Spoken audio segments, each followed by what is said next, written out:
everyone, it's your boy Rowan again, and today I'd like to talk about body modifications and queer identities, sort of in general, but more specifically my experiences with it. So, last semester at uni, when we were doing documentary stuff and like interviewing each other, one of my friends asked me why I think it is that so many, I guess, queer people of our generation have like a lot of piercings. Like specifically, he mentioned like the septum piercing, and I think it's because, well, like queer aesthetics and punk aesthetics have always sort of borrowed from each other, because they both reject, I think, what is a very standard cis-normative and heteronormative idea of beauty and desirability.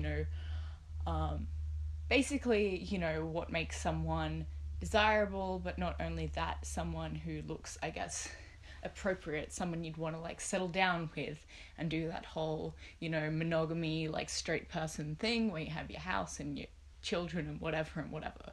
And like punk's kind of about like challenging, I guess, social norms and the status quo, and to a large extent, a lot of queer identities are kind of excluded from that status quo. Like even people who do kind of just want a relatively like stock standard life, either who they're attracted to or how they identify gender wise, like excludes them from that, whether they like it or not. So I think, I guess, for more like radical queers as well, it's like the embrace of a more bold aesthetic as a kind of like fuck you to all that. And it's like, I don't exist to be in your gaze. I exist in like a queer gaze and like a queer idea of what it means to have a body that is desirable, which is kind of how I stand with it. Also, I think with our generation, there's like a real resurgence of that like punk goth aesthetic, like especially on sort of Instagram and whatever. I don't know, maybe it's just who I follow, but there's a lot of cool goths on Instagram that I'm like quite in love with. But yeah, I guess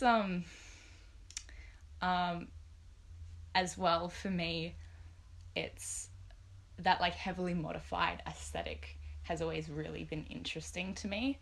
Like I don't know, obviously like what I've got is an extreme. Like if you look at my face, like I've got some piercings, but like not heaps, and my ears as well, but it's like still pretty chill. And like I've got some tattoos, but like they're not very, like, they can be invisible if I want them to be, but I also really love the look of like people who do things like get their tongue split or like their ears pointed or like the little like implants and whatever. I think that's really tight. And yeah, again, I don't know if it's something I would do, but I think it's rad that people do that. And what I like about it is it's this look that kind of is slightly beyond human. It's just slightly outside what you'd expect a person to look like. And for me, I want to be perceived in a way that fits like outside of gender. I talk a lot about, even though I want to do like a lot of gender reassignment therapy and like surgery, that kind of stuff, it's like I don't want to read as a boy, like ever. That's not my vibe. At the moment I feel like I read too much as a woman because like I'm quite, I guess, like I do a lot of makeup, I kind of am quite feminine. I complain about it constantly, whatever. But yeah, like my goal is to exist outside of that and be beyond that, beyond, I guess, the words that people have for gender is kind of how I feel inside myself, and it's how I want to look. So I think being able to like change my body and look a bit more extreme is a small step that way. But for me, another huge thing is I feel like being able to get piercings and tattoos is a huge thing when it comes to agency, because trans folk don't really have much agency over their own bodies. Like you need a psychiatrist or psychologist, I think is also fine, to undertake things like hormone therapy, to get gender reassignment surgery, all that stuff.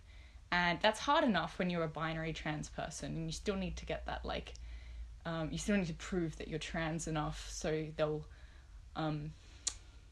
diagnose you with gender dysphoria, and then you can go through with it, that, like, expensive, painful, like, long fucking process, right? But when you're more non-binary, like me, trying to explain it to people is, I want to do these things that are called F to M, but I'm not going F to M. I'm just making myself feel more like the other that I am and that I've always been. So, and then trying to explain that, it kind of like, the immediate reaction is like, are you sure? I don't know if you're gonna get what you want. I don't know if you're gonna like it. So there's a lot of pushback in that, and there's a lot of, like, layers of things you need to deal with.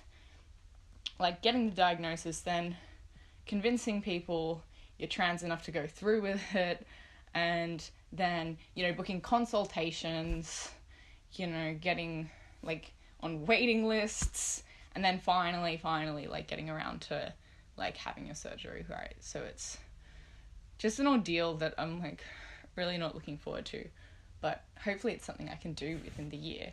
But until then, the fact that I can just, like, you know, send an email to a tattoo artist that I really like, or even just, like, an Instagram message and say, hey, I want you to, like, do something on me, that's great.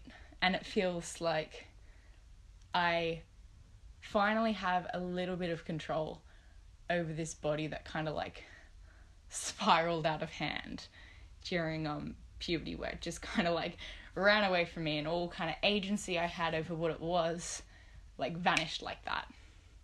So it's kind of, for me anyway, it's just like these little steps of slowly reclaiming myself and slowly trying to make my body a safer, more hospitable environment for me to live in. Because, like, that's what you have to do. You've got to live in your body whether you like it or not. It's your final home and the only constant home that you'll ever know. So for me, the kind of, like, minor body modification stuff I have is part of me, like, really coming to own myself for the first time in a very long time. So yeah, I hope that was interesting. Like, cool. But yeah, cheers, mates.